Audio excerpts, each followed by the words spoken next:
آتے ہیں عبادتوں کی طرح میں یہ کام کرتا ہوں، عبادتوں کی طرح میں یہ کام کرتا ہوں۔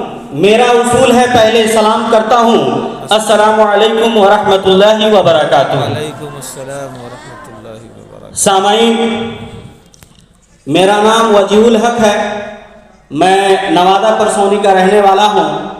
2016 میں حکومت بہار نے میری بحالی کی اردو ٹیٹ سے، اور میں اچکا گاؤں بلاک کے لوسی پنچایت میں اردو معلم ہوں۔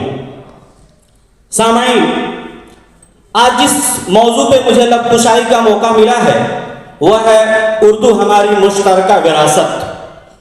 اردو ہماری مشترکہ وراثت۔ معزز سامعین، انسانوں کو توڑنے یا جوڑنے میں مذہب کے بعد سب سے اہم کردار زبان کا ہوتا ہے۔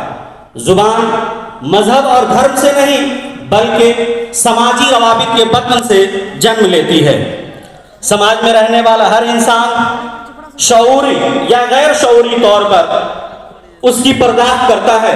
پوری دنیا میں بالخصوص ہندوستان میں مختلف تہذیب و ثقافت کے لوگ باہمی روابط کے لیے بہت ساری زبانوں کا استعمال کرتے ہیں۔ انہی میں سے ایک زبان اردو زبان کی ہے، جو تمام زبانوں کے کلچر کو اپنے اندر جذب کیے ہوا ہے۔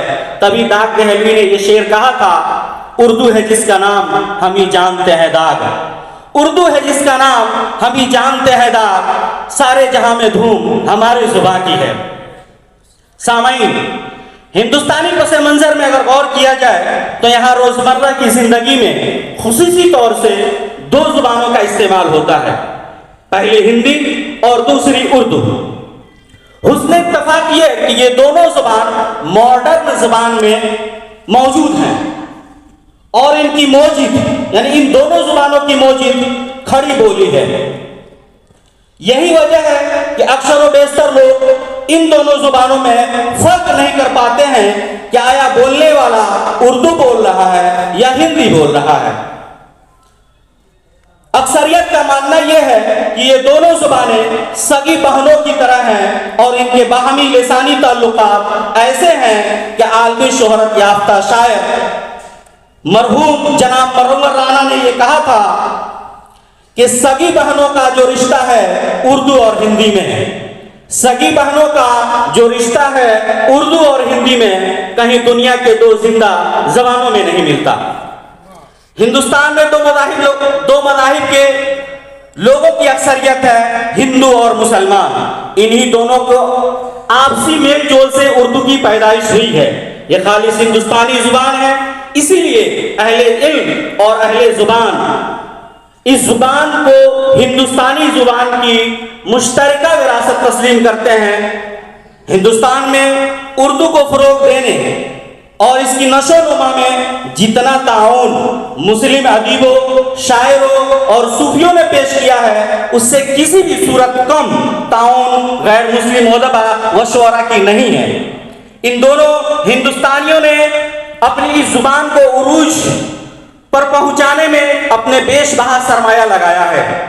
اردو زبان کی سب سے بڑی خاصیت اور خوبصورتی یہ ہے کہ زبان میں تمام زبانوں کو اپنے اندر ایسے ضبط کر لیتے ہیں، اسی لیے دوسرے زبان کا الفاظ جب اس کے لہجے میں استعمال کیے جاتے ہیں تو پتہ ہی نہیں چلتا کہ اردو کے الفاظ نہیں بلکہ دوسری زبان کے ہیں۔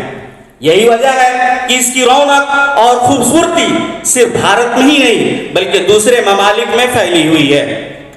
اردو زبان کا استعمال کرنے والا دنیا کے کسی بھی خطے میں رہے، جب اپنا لب کھولے گا تو یہ پتہ لگ جاتا ہے کہ یہ اردو زبان والا ہے۔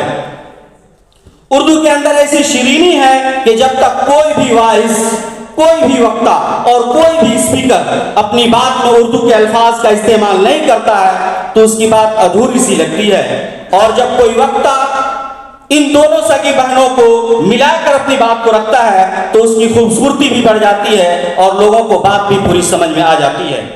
اردو وہ مشترکہ زبان ہے جس کو شاہی زبان سے نوازا گیا۔ یہاں تک کہ پہلے جتنے دستاویزات لکھے جاتے تھے وہ سب اردو ہی کے ہوتے تھے یا اردو میں ہی ہوتے تھے، لیکن آج ہندی اور دوسری زبانوں میں دستاویزات تو لکھے جاتے ہیں لیکن سارے الفاظ آج بھی اردو کے ہی استعمال کیے جاتے ہیں، جیسے کھاتا، کھسرا، رقبہ، چوہدی وغیرہ وغیرہ۔ اور اسی طرح آج بھی کورٹ میں اردو کے ہی الفاظ استعمال کیے جاتے ہیں، جیسے مدعی، مدعا علیہ وغیرہ وغیرہ۔